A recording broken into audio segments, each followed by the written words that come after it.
Selamat pagi anak-anak. Semangat pagi. Apa kabarnya hari ini?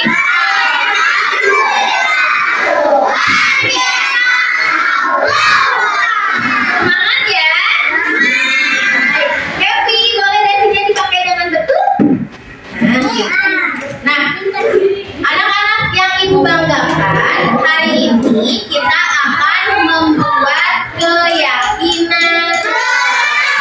Ada yang tahu apa itu keyakinan kelas? Angkat tangannya. Apa Asia? Keyakinan kelas itu aku janji aku ya, betul. Ada perjanjian kamu gitu ya, keyakinan kelas itu. Ada lagi selain Asia, ada lagi yang mau berpendapat apa itu keyakinan kelas? Apa? Adikku apa? Gaji? Keyakinan kelas itu iya, harus diterusi. Betul. Tapi Bu Mina nanya, apa itu artinya keyakinan kelas? Sungguh-sungguh nadanya. Sungguh-sungguh mah salah satunya ya. Apa ya keyakinan kelas itu?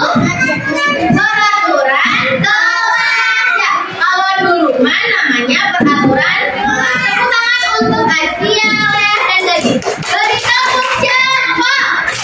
Siapa?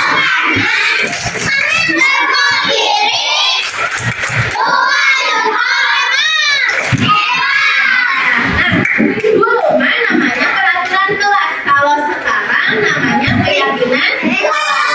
Jadi kalau dulu mah peraturan kan yang membuatnya hanya guru-guru saja. Kalau misalkan keyakinan kelas, betul kata Asia. Jadi dibuatnya oleh kalian, disepakati oleh kalian, dan dilaksanakan oleh kalian. Ya, baik, sebelum kita mulai membuat keyakinan kelas, di sini Bu Mina memberikan beberapa gambar. Ada berapa gambar kira-kira ini? 5. Di sini ada 8 gambar. Kira-kira di sini ada gambar yang harus kita lakukan dan yang tidak kita lakukan di kelas. Coba, kira-kira nomor 1 gambar seperti ini. Ada yang mau berpendapat apakah boleh dilakukan atau tidak dilakukan? Dari dulu ya, Deka. Boleh dilakukan, kenapa? Karena dia belajar dengan serius ya, membaca buku. Bisa juga dia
untuk kelas kita. Namun untuk kalimat keyakinan kelas itu,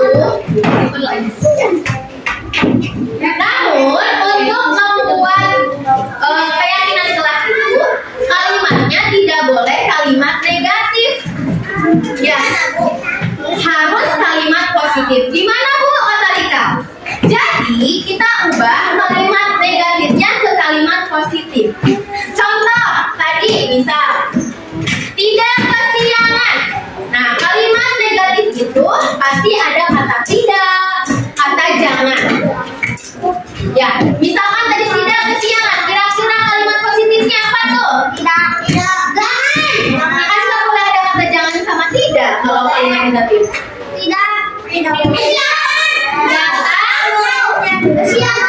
Datang tepat waktu.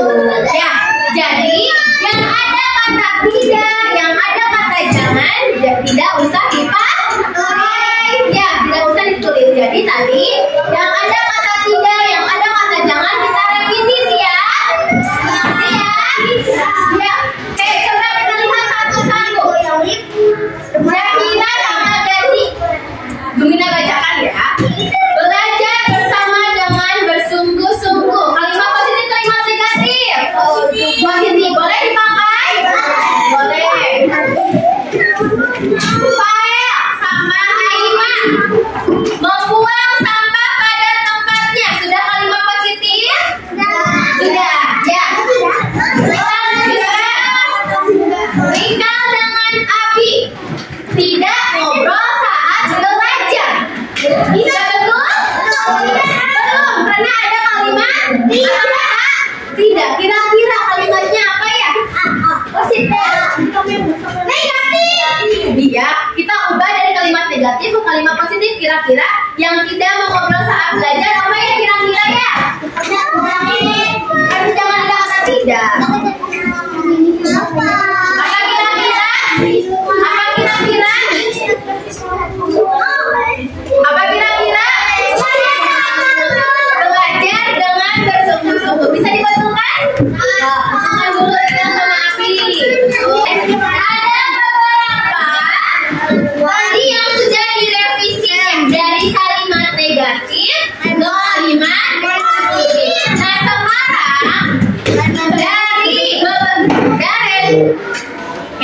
dari semua kalimat yang sudah kalian tuliskan tadi, kita masukkan ke beberapa atau kita kelompokkan ke beberapa nilai kebajikan. Apa itu nilai kebajikan? Nilai kebajikan itu adalah nilai kebaikan kita yang akan kita terapkan ke kelas. Halo.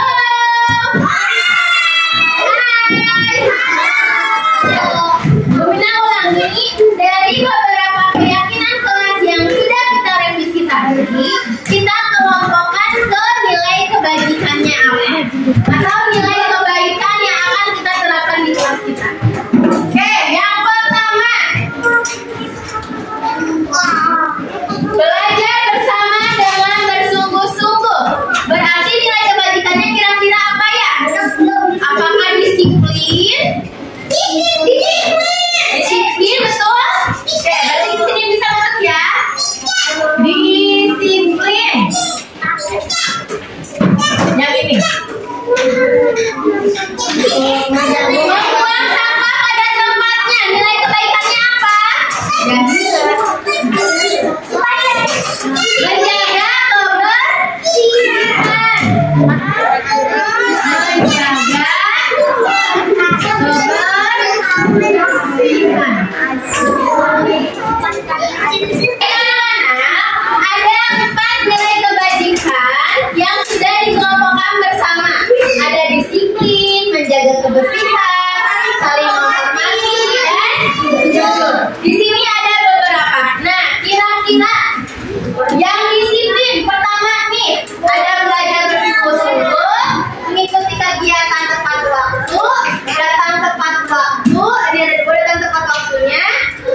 pertama kira-kira apa ya?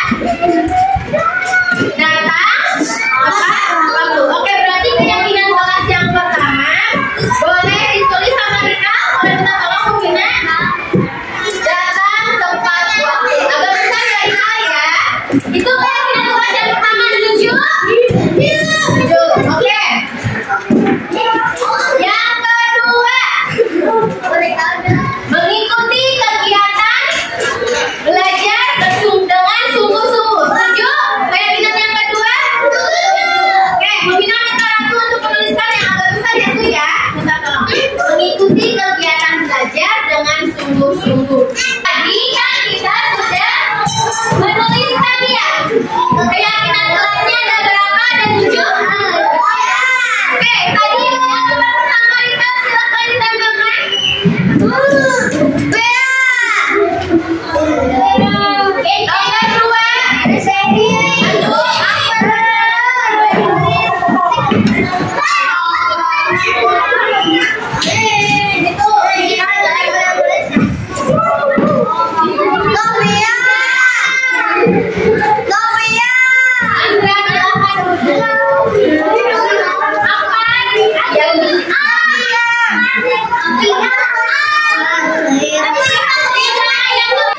kita sudah membuat keyakinan kelas. Keyakinan kelas kita ada 8. Jangan lupa dilaksanakan setiap hari.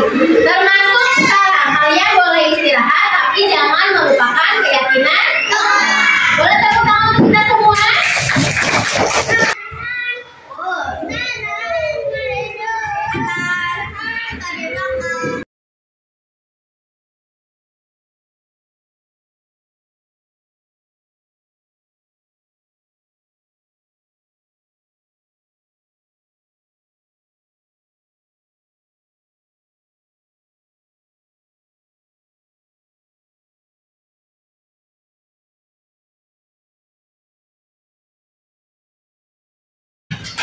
Bismillahirrahmanirrahim. Assalamualaikum warahmatullahi wabarakatuh. Waalaikumsalam warahmatullahi wabarakatuh. Alhamdulillahirrahmanirrahim. Wabillahi nasta'in ala umuri dunya waddin. Wassalatu wassalamu ala asyrofil anbiya'i wal mursalin sayyidina Muhammadin wa ala alihi washabbihi ajmain.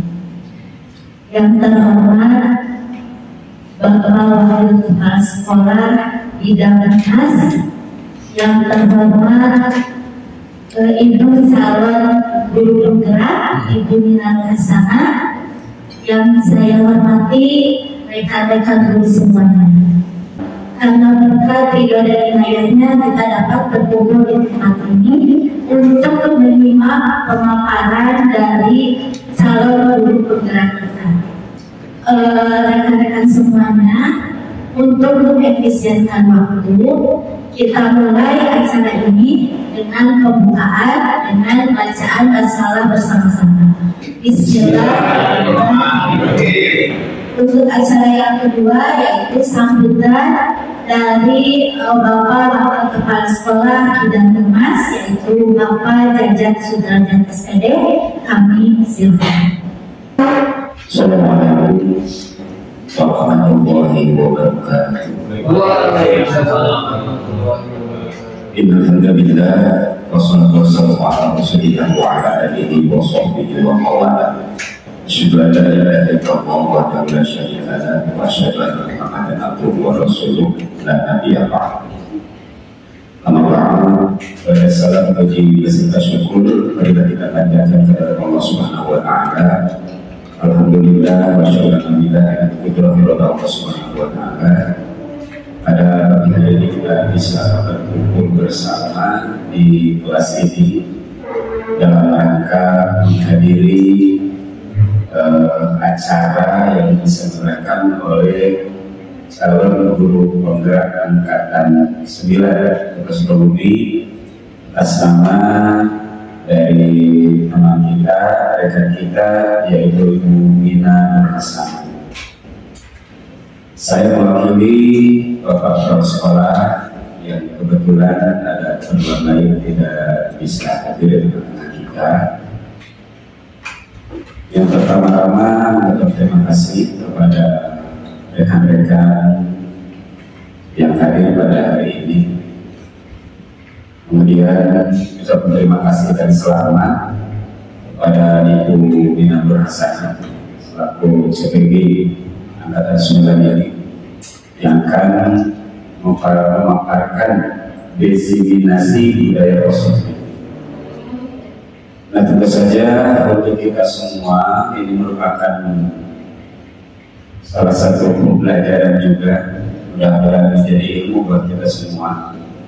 Jadi senantiasa ke depan kita kepada beberapa dari kita untuk terus membudayakan hal-hal yang positif.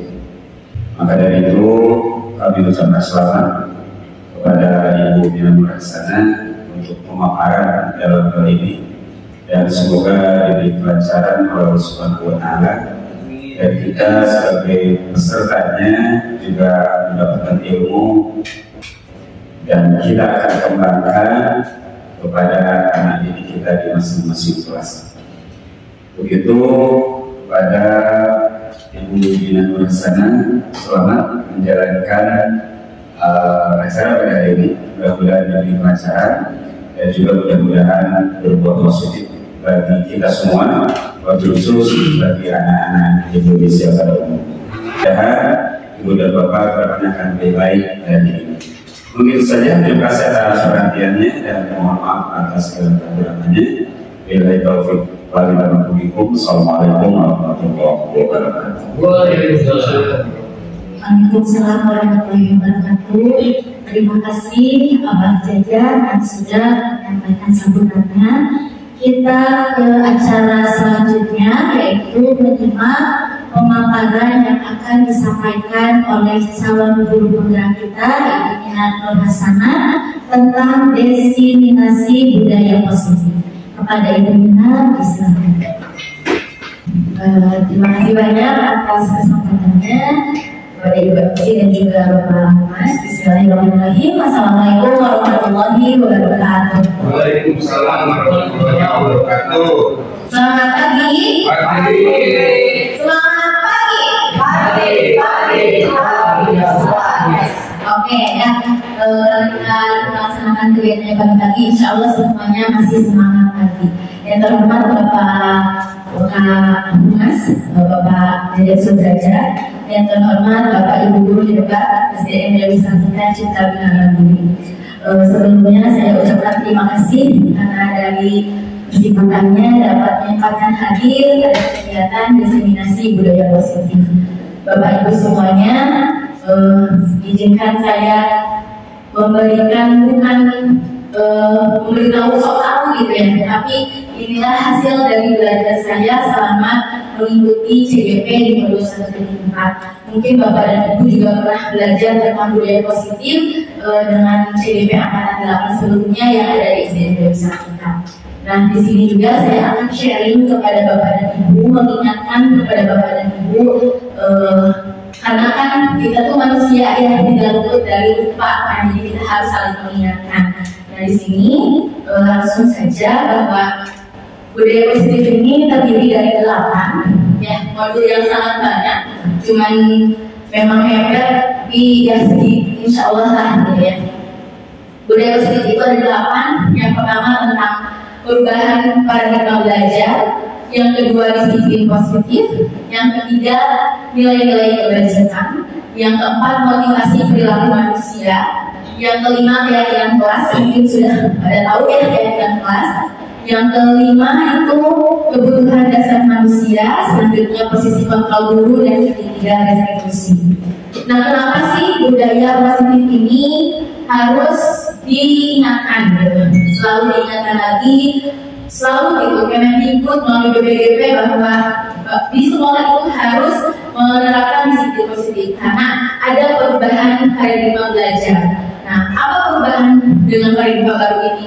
Nah, pembelajaran dengan paradigma baru ini merupakan pembelajaran yang dirancang berdasarkan prinsip pembelajaran berdiferensiasi. Mungkin sudah sering dengar pembelajaran diferensiasi ya, apalagi di kurikulum merdeka. Nah, sehingga peserta didik belajar sesuai kebutuhannya berdasarkan tahap perkembangan sesuai teori psikologi modern untuk mewujudkan profil pelajar Pancasila. Nah, di sini itu ada ilusi kontrolnya. Bagaimana sih paradigmanya itu? Yang pertama, ilusi guru mengontrol murid. Kita seringnya mengontrol bahwa murid tidak boleh A, tidak boleh B, harus ini, harus itu, gitu ya. Terus ilusi bahwa semua penguatan positif efektif dan bermanfaat. Makanya sekarang itu diterapkan dengan namanya disiplin positif. Nah, kira-kira ada yang tahu nggak sih? Ada yang masih ingat nggak sih apa itu disiplin positif? Disiplin positif. Biasa. Gimana Musifah coba dan pakai mic biar dia dengar. Boleh. Disiplin positif. Kebiasaan baik, sikap yang baik agar dapat dijalankan. Baik, terima kasih Musifah. Ya betul ya, disiplin positif itu adalah tadi pengalaman yang baik, memberikan yang baik kepada murid kita. Nah, di sini saya akan memberikan pengertian bahwa disiplin ini berasal dari bahasa Latin atau benar kalau kalian bacanya disiplina gitu, yang artinya belajar. Nah, disiplin ini mengacu pada disiplin diri yang memiliki tanggung jawab terhadap apa yang dia lakukan. Jadi disiplin ini pasti nantinya ingin menginginkan anak itu bertanggung jawab untuk menggali potensinya menuju sebuah tujuan tadi yang sudah Ibu Sita jelaskan ya, dan apa yang dia hargai. Nah, disiplin positif ini berhubungan sekali dengan kebutuhan dasar manusia dan dunia berkualitas. Nah, kebutuhan dasar manusia itu ada 5 Bapak Ibu. Yang pertama itu ada kesenangan. Pasti ya, kita di dunia ini nggak mungkin nggak senang. Pasti pengen bahagia terus, nggak mau sedih. Kalau sedih pasti galau. Kalau anak sekarang nggak mau makan, ya, nggak mau sosialisasi, gitu ya. Itu pasti kesenangan. Lalu cinta dan kasih sayang itu juga merupakan kebutuhan dasar dari manusia. Kalau nggak ada cinta, kalau nggak ada kasih sayang, kadang kita tidak ada motivasinya, ya seperti itu. Lalu kebebasan agama tuh kita disuruh-suruh, tapi tanpa ada alasan yang jelas. Apalagi kalau anak sekarang mah, kalau dulu kan kita nggak boleh diam di pinggir pintu, sekarang kita mau udah aja ngawaro ya, kalau bahasa Sunda nama nurut gitu, nggak usah berarti ya udah nggak boleh. Tapi kan anak sekarang nggak bisa, mereka bebas berpendapat gitu ya.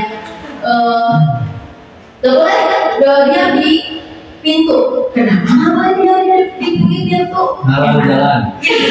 Ya kalau dulu kan kita jodohnya hanya susah ya, tapi ternyata kan menghalangi jalan gitu ya Pak Ade ya. Jadi memang anak sekarang itu tidak bisa batasi kebebasannya gitu.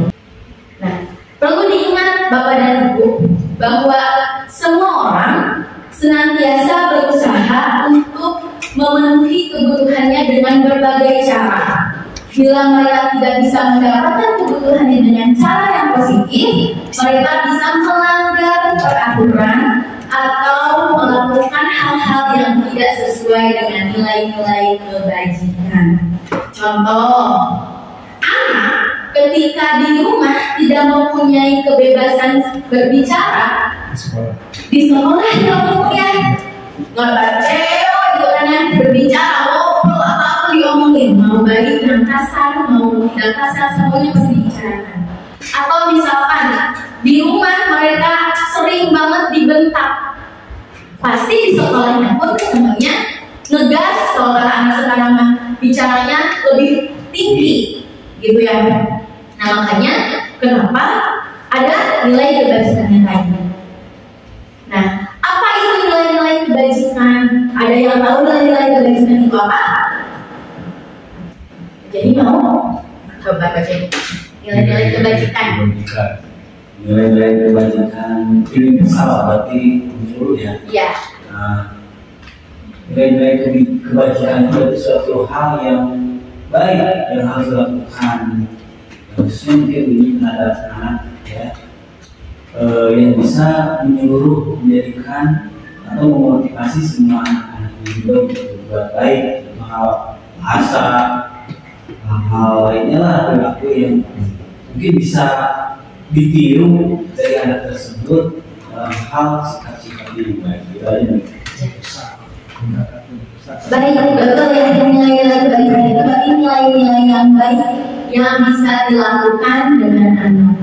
Nah, di sini yang paling pas dari ahli pengertiannya yaitu sifat-sifat positif manusia yang merupakan tujuan mulia yang ingin dicapai setiap individu. Ya, tapi betul Pak Jani, ya bersifat universal ya, baik lintas bahasa, suku agama, suku bangsa, agama maupun latar belakang. Ya. Dan di sini nilai-nilai belajar itu ternyata banyak Bapak dan Ibu. Di sini saya mengambil ada 3. Ada bentuk profil belajar Pancasila yang sebetulnya ini sudah dicanangkan oleh Ki Hajar Dewantara. Lalu ada Ibu Primaries Program. Ada juga dari keterampilan bisnis atau life skill. Sebetulnya banyak juga, ada sampai 8 lebih dari contoh nilai kebajikan itu. Nah, kenapa saya hanya mengambil 3? Karena tadi, kenapa sih tujuan kita ke profil pelajar Pancasila? Tadi yang di awal tadi, kenapa profil pelajar Pancasila? Karena profil pelajar Pancasila ini merupakan kelompok nilai kebajikan yang sudah diakui ternyata oleh dunia ya. Ternyata sistem pendidikan yang bagus kayak di Jepang, terus Swedia, mereka itu mengambil dari Ki Hajar Dewantara. Nah, Ki Hajar Dewantara itu yang mana ngambilnya? Jadi profil pelajar Pancasila. Ada berapa elemen ini Bapak profil pelajar Pancasila? Nah, betul. Yang pertama itu ya, bagaimana bentuk operatornya masa, terus berapa kuliah, berapa global, berdiri, kreatif, dan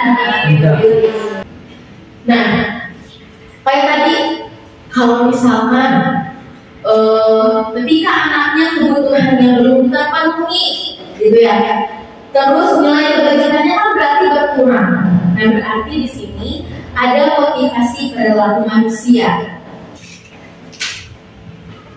Motivasi perilaku manusia seperti apa? Contohnya, kalau misalkan kita datang pagi-pagi ke sekolah, motivasi kita datang pagi-pagi ke sekolah buat apa Pak Jemi? Belajar. Mencari ilmu, belajar. Itu kan anak ya, kalau Pak Jeminya itu mah. Ya, selain dari tugas sebagai guru, tugas pasti hal yang menjadikan motivasi atau contoh juga terhadap anak agar kita itu datang tepat pada waktunya dan lebih baik juga sebelum waktunya sudah ada di tempat kita belajar. Baik, terima kasih. Jadi yang pertama tugas, yang kedua memberikan contoh. Oke, ada lagi? Kamu mungkin ada, kamu Pinten ya Bu Susi. Bismillahirrahmanirrahim. Assalamualaikum warahmatullahi wabarakatuh. Waalaikumsalam. Kalau saya ya sama. Kenapa kita harus lebih awal dalam bekerja dalam hal? Karena juga salah satu contoh untuk anak didik kita. Kalau kitanya disiplin, anaknya juga disiplin. Kalau kita pagi, anaknya juga lebih pagi. Tapi kita yang memberi motivasi pada anak tersebut. Terima kasih. Baik. Baik, terima kasih Pak Nubin. Ada lagi yang mau berkomentar? Tapi Bapak Ibu cukup? Silakan, kalau cukup. Betul ya tadi Pak Nubin bilangnya hanya memberikan contoh. Pak Jemi bilangnya ada 2, pertama tugas, yang kedua contoh. Ada yang 2 kamu dan Pak Jemi contoh, dan 1 adalah tugasnya itu berhubungan dengan motivasi diri sendiri. Jadi motivasi itu ada 2 Bapak Ibu, ada motivasi ekstrinsik dan ada motivasi intrinsik. Sama kayak bahasa Indonesia, X itu berarti di luar. Berarti ekstrinsik itu di luar diri kita motivasinya. Sedangkan motivasi intrinsik ini di dalam diri kita. Tadi contohnya kan dua ya. Yang pertama ingin memberikan contoh kepada anak. Nah, karena ingin memberikan contoh berarti adalah motivasi intrinsik karena dari diri kita. Tapi kalau tadi yang kedua adalah tugas bahwa kita sebagai guru, nah itu adalah motivasi ekstrinsik karena dari luar. Ya seperti itu ya, sudah bisa dibedakan ya. Nah, motivasi ini akhirnya terbagi menjadi 3 kalau untuk anak-anak. Ada berbentuk hukuman, ada konsekuensi, dan ada restitusi. Apa itu hukuman? Yang pertama, tidak terencana atau tiba-tiba. Murid tidak tahu apa yang akan terjadi atau tidak dilibatkan. Bersifat satu arah kalau hukuman dari kita saja, dan berupa hukumannya baik psikis ataupun fisik. Yang kedua ada konsekuensi. Kalau konsekuensi itu terencana atau disepakati sesuai peraturan dengan anak. Murid tetap dibuat tidak nyaman dengan konsekuensi. Jadi akhirnya gini, aku mah kamu kesiangan karena udah sama Bu Ina udah ada kesepakatan kalau misalkan kesiangan teh harus lari. Nah itu adalah konsekuensi. Jadi anak tetap gak nyaman. Itu masih ada motivasi ekstrinsiknya. Nah sikap guru selalu memonitoring murid. Ya itu adalah konsekuensi. Nah yang terakhir adalah restitusi. Kalau restitusi ini proses menciptakan kondisi bagi murid untuk memperbaiki kesalahannya. Prosesnya kolaboratif yang mengajarkan murid untuk mencari solusinya sendiri. Nah, kita lihat ya. Kalau gitu sebentar, antara hukuman, konsekuensi, dan restitusi, apa yang sebaiknya kita lakukan sebagai guru? Apakah hukuman, konsekuensi, apa restitusi? Restitusi. Kenapa bisa restitusi? Karena kita sebagai guru tidak bisa memberi hukuman karena kita seharusnya memperbaiki kesalahan anak didik kita. Kita memperbaiki apa yang anak didik kita buat kesalahannya, kita beritahukan, kemudian kita perbaiki kesalahannya. Ya. Betul ya, betul kata Bu Lisa. Misal kayak tadi mereka kesiangan, gak rencanakan, kamu kesiangan gitu kan, langsung nggak mau tahu nggak boleh masuk ke kelas. Pernah ya kita juga mereka di sini sama-sama beribu, astagfirullah gitu ya. Pernah kita kayak gitu kan ya, kamu nggak boleh masuk kelas karena kamu kesiangan. Nah kita kan nggak tahu anak itu kesiangan, dan kenalan gitu kan. Nah harusnya kita tanya dulu anak itu kenapa kesiangannya. Apakah dia pertamanya karena saya emang berenang sakit, berenang gak mau sekolah tapi takut ketinggalan pelajaran, akhirnya memaksakan diri, kan bisa jadi seperti itu. Jadi dia nanti di restitusi itu mencari solusi sendiri tadi. Dia mau mencari solusi untuk dirinya sendiri, ya. Nah, ada 9 ciri restitusi. Yang pertama, bukan untuk menebus kesalahan, namun untuk belajar dari kesalahan yang tadi sudah saya jelaskan. Ya. Terus restitusi ini adalah cara yang paling baik. Kenapa? Karena tadi jadi anak itu belajar dari kesalahannya. Lalu restitusi ini fokus pada karakter, bukan tindakan. Restitusi fokus pada solusi, dan restitusi mengembalikan murid yang berbuat salah pada kelompoknya. Kalau dengan konsekuensi atau hukuman kita menjudge, pokoknya kamu salah. Tapi dengan restitusi mereka tahu mereka salah, tapi mereka bisa memperbaiki dirinya dan dia tidak akan menjadi orang yang merasa salah seutuhnya. Itu adalah restitusi. Nah seperti itu ya. Nah coba sekarang di sini nih ada contohnya nih.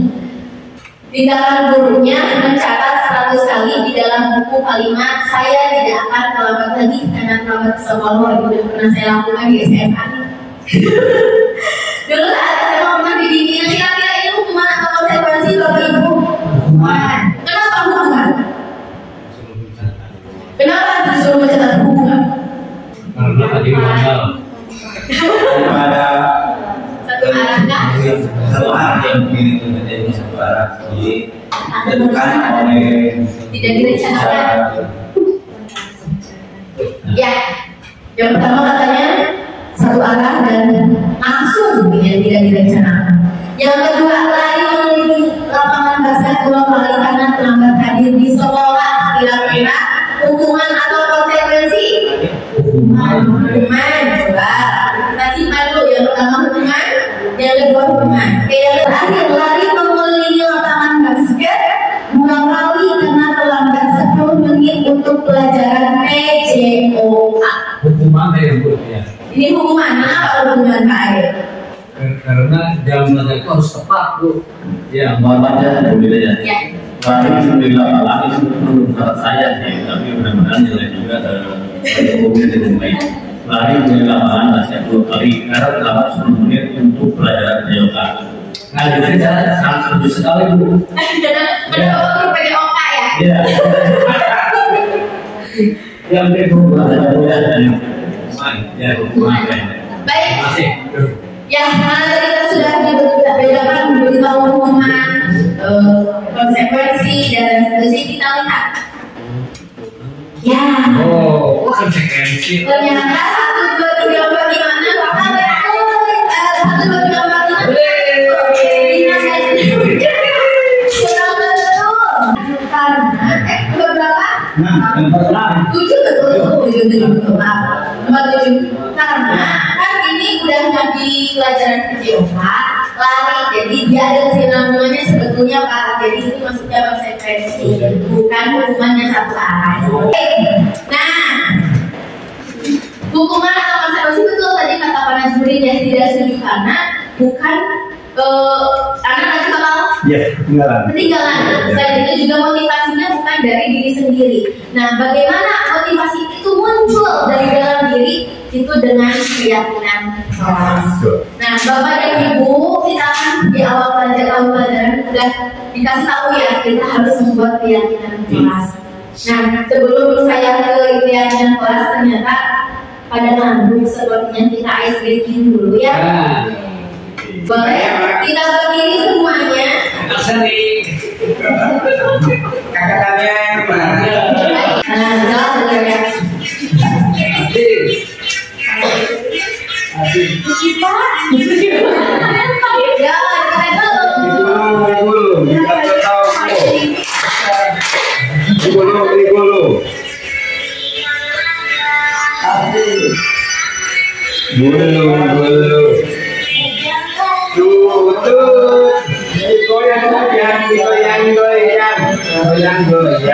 Ya,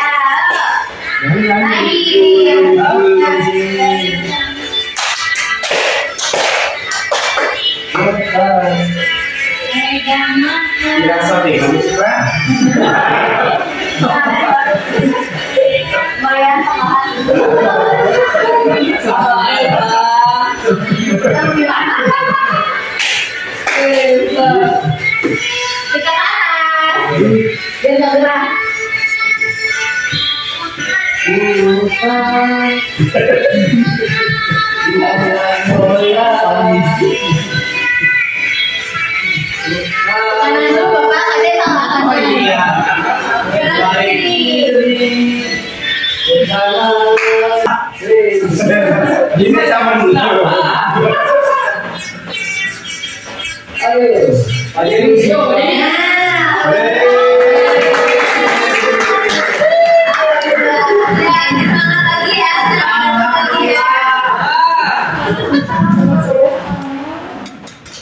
Baik, kita lanjutkan ke keyakinan. Ini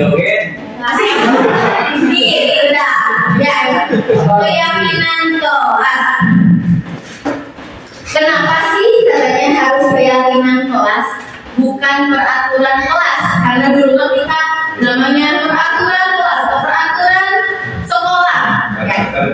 Tata tertib semua betul. Ada yang mungkin kenapa normal diganti keyakinan?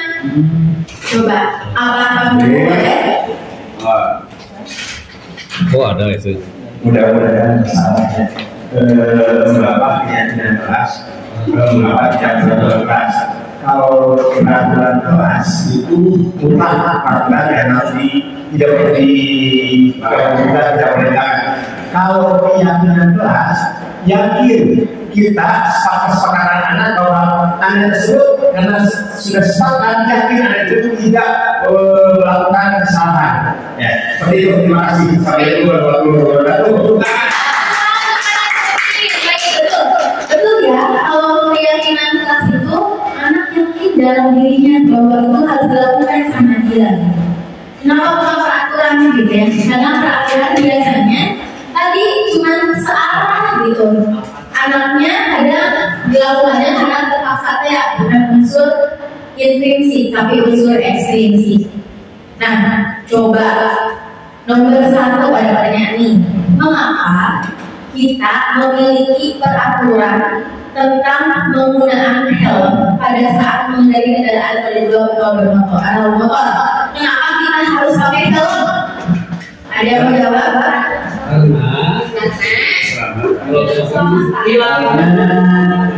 Yang pertama untuk keselamatan sebagai pengendara, yang lainnya yaitu dengan menggunakan helm kita akan terhindar dari benturan khususnya pada kepala.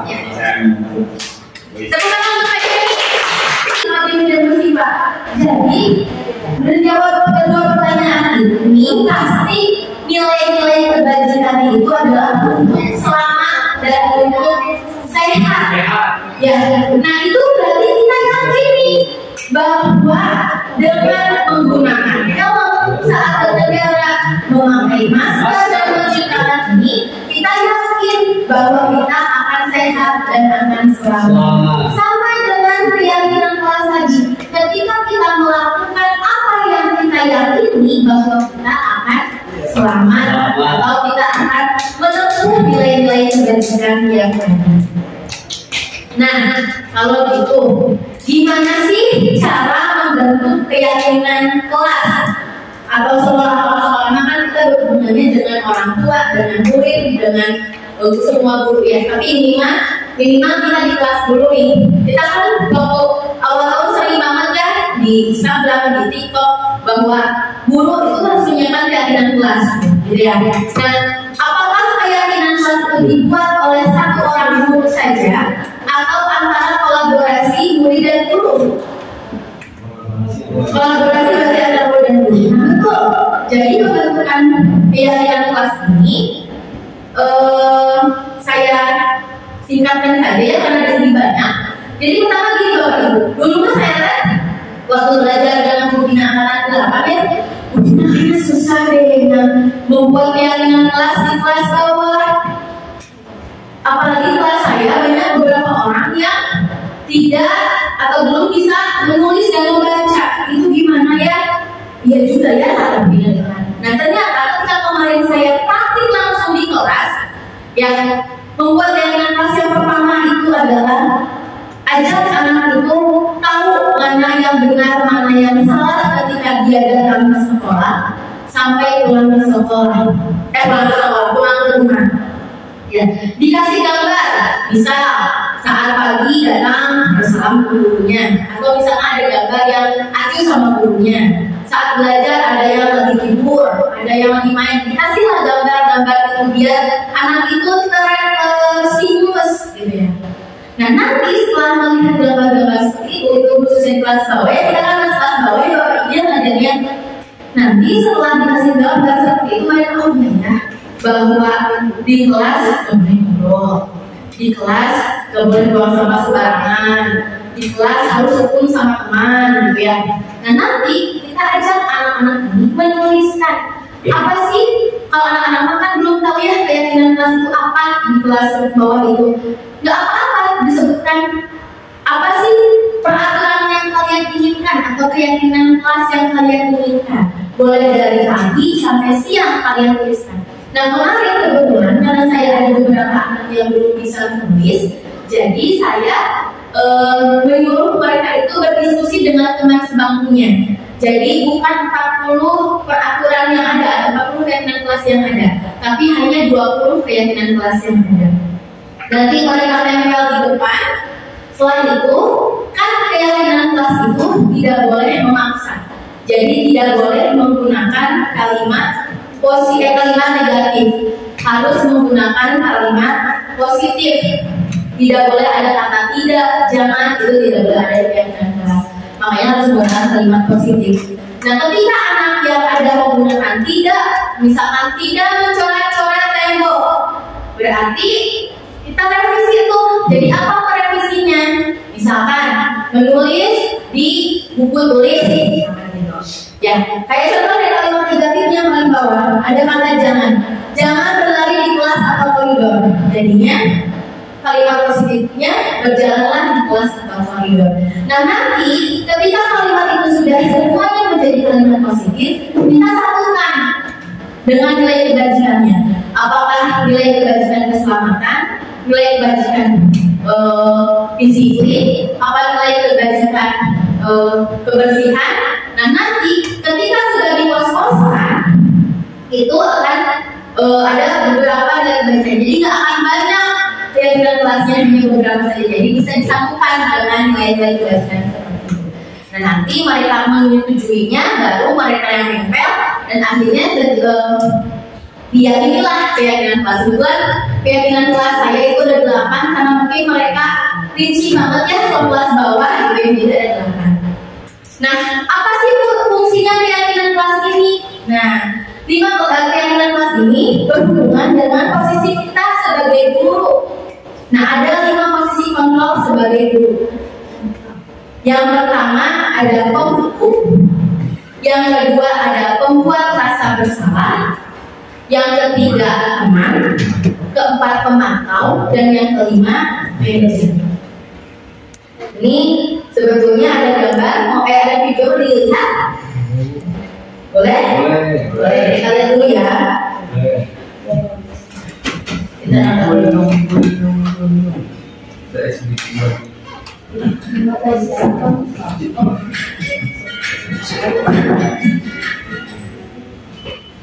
Salam bahagia Ibu dan Bapak Ibu hebat.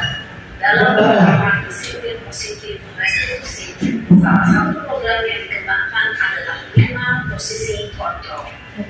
5 posisi kontrol dalam restitusi adalah proses perjalanan seorang pendidik agar dapat mengenali dirinya. Pada video kali ini, kita akan membahas tentang 5 posisi kontrol yang dikembangkan oleh Diane Lawson dan contoh penerapan. Agar dapat terus mengasah dan menerapkan disiplin positif yang memerdekakan diri, mari terus berlatih dan bersemangat selamat menerapkan. Salam dan bahagia Ibu dan Bapak Guru hebat. Ya, seperti itu Bapak Ibu. Dari 5 posisi kontrol tadi saya sudah tobat karena biasanya menerapkan yang sebagai teman dan membuat rasa bersalah ataupun ya sering gitu. Ayo aku jangan berisi, kamu tak bisa nggak sih? Malu kamu ketahuan sama bapak-bapak semua, nanti ibu ya itu bapak-bapak. Sering gitu lah kita lakukan. Dan itu insya Allah lah tobat, semoga tobatnya tobat tidak Obat murah. ya, semoga tidak tobat sambal ya, semoga tobatnya tobat beneran bapak. Nah kenapa sih harus melaksanakan posisi manajer tadi? Nah di sini Bapak Ibu ada identitas gagal dan ada identitas berhasil.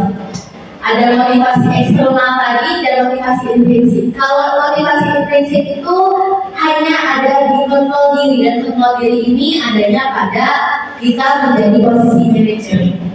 Sedangkan identitas gagal itu ada sebagai penghukum dan membuat orang bersalah. Sedangkan identitas berhasil itu ada 3, teman, pemantau, dan manajer. Tapi perilaku kontrol yang negatif tetap ada di penghukum dan membuat orang merasa bersalah. perilaku kontrol positif teman dan pemantau. Sebetulnya teman dan pemantau masih bisa dilaksanakan katanya. Tapi ya tetap yang harus kita menuju utama adalah posisi manajer. Ya tadi guru berbuatnya seperti apa, nanti sudah dijelaskan di videonya. Guru berkata apa dan hasilnya seperti apa. Bisa Bapak dan Ibu lihat dari video dan bisa dibaca. Lalu di sini dampak pada muridnya, ya kalau pada manajer, dampak murid itu mengevaluasi diri bagaimana menjadi diri yang lebih baik. Ya, tapi kalau misalnya yang lainnya bukan menjadi diri lebih baik, karena tadi kan restitusi itu agar membuat anak itu belajar dari kesalahannya. Makanya restitusi itu adanya pada manajer seperti itu. Nah, Bu, gimana sih cara melaksanakan posisi manajer? Nah, cara melaksanakan posisi manajer ini dengan melaksanakan segitiga restitusi.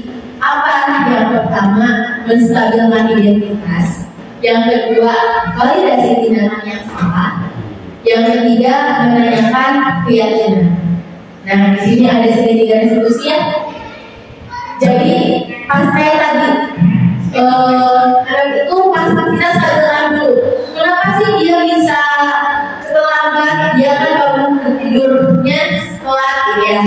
Kamu bisa melaksanakan itu. Ibu juga pernah kayak gitu, dan itu juga distabilkan identitasnya. Kamu bukan satu-satunya orang yang pernah melakukan itu. Jadi posisinya di situ. Lalu yang kedua adalah validasi tindakan yang salah. Tetapi kita juga harus memvalidasi. Kenapa? Karena biar mereka tahu mereka itu apa salahnya dan mereka mengambil pembelajaran dari kesalahan itu. Lalu kita sambungkan dengan keyakinan kelas yang kita sudah buat dengan anak-anak. Nah, di sini saya ada contohnya melakukan praktik segitiga restitusi.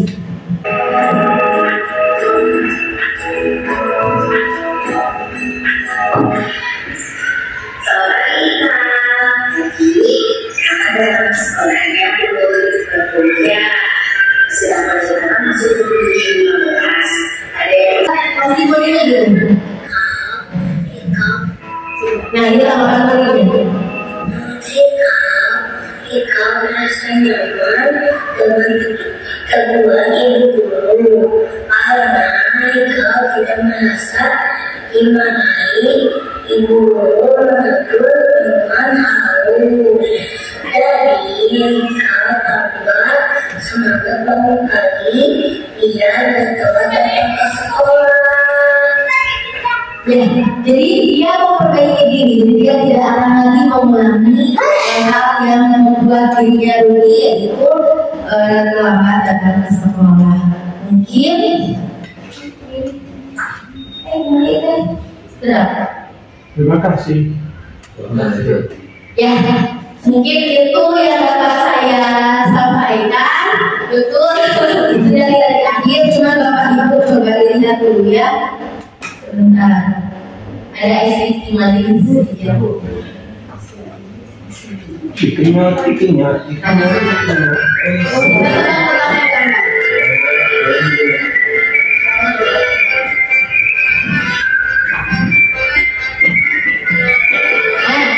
Dilihat di gambarnya, gambar apa nih kayaknya?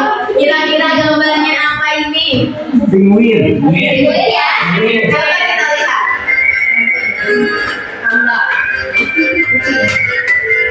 Kakinya lihat tuh penguin.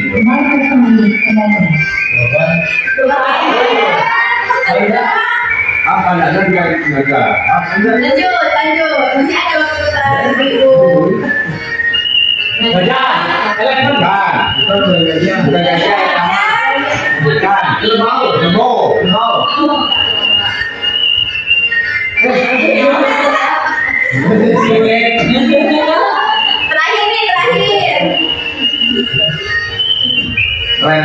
Fokus ya.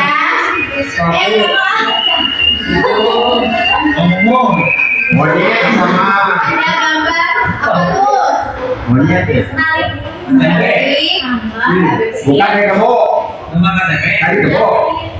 Ada tarik kesimpulan, B-nya dihapus jadi P. Coba. Jadi Tarik kesimpulan. Betul. Kita tarik kita tarik kesimpulannya Bapak Ibu. Ya, ada yang mau menarik kesimpulannya? Coba. Kita hari ini sudah belajar tentang apa saja? Oh, belajar ya? Sudah berdiskusi tentang apa saja? Ada yang mau? Berisa mau? budaya positif. Budaya positif, betul Pak Ade. Budaya positifnya apa saja tadi Pak Ade? Itu apa ini? Ada apa Pak Mumu? Boleh? Boleh depan Pak? Biar kelihatan. Baik, Bismillahirrahmanirrahim. Assalamualaikum warahmatullahi wabarakatuh.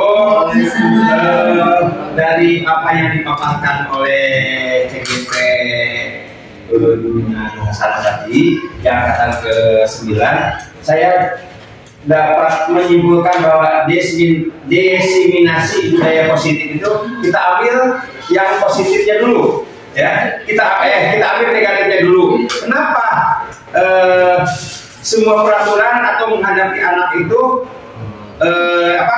yang negatif dulu. Kenapa sampai begitu? Karena kitanya kurang pendekatan terhadap anak, hanya memposisikan anak itu salah, kita yang benar itu belum tentu. Nah, jadi dengan adanya budaya positif ini kita harus sampai ke akar-akarnya. Kenapa anak itu sampai kesiangan?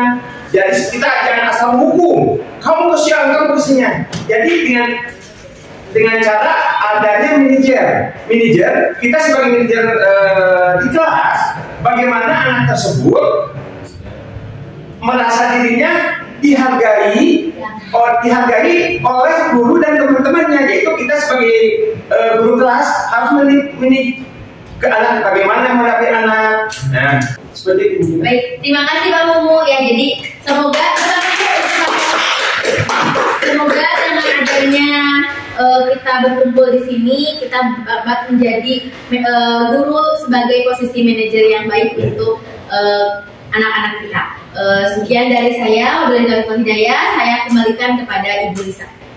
Ya, Bapak Ibu semuanya, demikian kita sudah menyimak paparan dari Ibu Mina yang sangat jelas dan gamblang.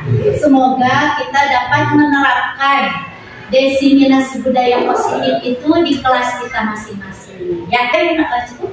Ya, mungkin demikian pertemuan kita dengan Bu Mina, calon guru penggerak angkatan 9. Mudah-mudahan kita juga bisa mengikutinya dan bisa mengikuti jejak beliau.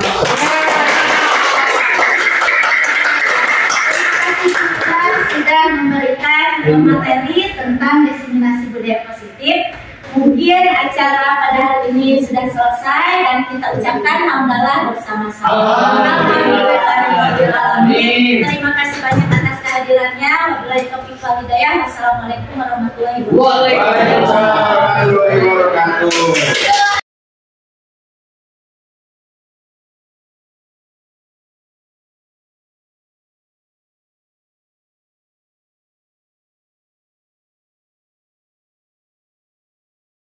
Assalamualaikum warahmatullahi wabarakatuh. Nama saya Syifa Dinaudin Azmi sebagai rekan dari CGP Ibu Mina Nur Hasanah.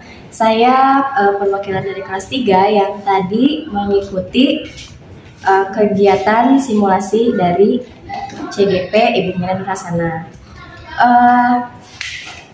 Untuk kegiatan hari ini, saya mengucapkan banyak terima kasih kepada Ibu Mina telah menyampaikan materi yang cukup lengkap dan sangat mudah untuk dipahami terkait dengan materi-materi yang berhubungan dengan berjalannya kegiatan pembelajaran kita di sekolah. Selain itu juga menyampaikan banyak hal untuk meningkatkan profesionalisme kita sebagai seorang pendidik, di mana kita harus menerapkannya di sekolah pada kegiatan pembelajaran sehari-hari. Terima kasih atas waktu dan berbagi pengalamannya dari Ibu Mina Nur Hasanah. Semoga kedepannya selalu dilancarkan segala sesuatunya dan sukses selalu. Terima kasih. Wassalamualaikum warahmatullahi wabarakatuh. Assalamualaikum warahmatullahi wabarakatuh. Saya Risa Suciani Lestari, guru kelas 2B di SDN Dewi Sartika Cipta Bina Mandiri.